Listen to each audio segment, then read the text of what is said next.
Welcome back. This morning, new research suggests the mega drought here in the West is now the driest we have seen in at least 1,200 years. Our drought is beating records in a way that no one wants it to, and scientists say there is no end in sight anytime soon. Team 12's Jen Wall joins us live now from Phoenix. Jen, this new study is causing Google searches to spike, and you're out there covering one of those commonly asked questions this morning.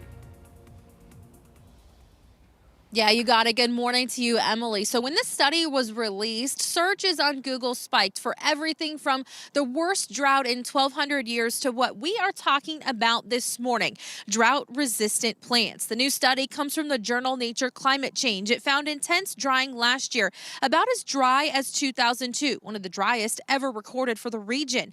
The previous mega drought record holder was back in the late 1500s. The study also finding that 42% of the mega drought in the West can be attributed to human-caused climate change. And here in Arizona, we're no stranger to efforting climate-friendly plants in our yards. There are small ways that we can make a big difference.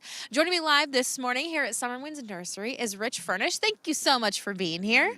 Okay, Rich, you have a gorgeous spread for us right here because, I think a lot of times you think in the desert, can I plant these beautiful flowers and things? And you can conserve water. Yes, you definitely can. All the plants behind us here will do incredibly well with our climate.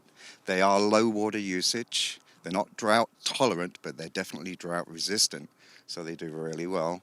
Once established, this is called hopseed bush. Okay. Makes an incredible screen, can get up to like 10, 12 feet high. Oh, very nice. Maybe 6 feet wide. So if you've got a ugly neighbor's wall or something you want to screen, they grow very fast. Got it. All right, if I see those coming up in my yard, I'm going to know my neighbors are trying to block me. Okay, what do we got with the pink flowers? Those are beautiful. That's a bougainvillea. So it's a climbing plant. Great on a wall, trellis, incredibly pretty. The pink is the bract. The actual flower is the very center, the white piece in the very middle, and they are beautiful. Just stunning. So how much water can you actually save? I know you did a lot of research here when you're switching over to these drought-tolerant plants.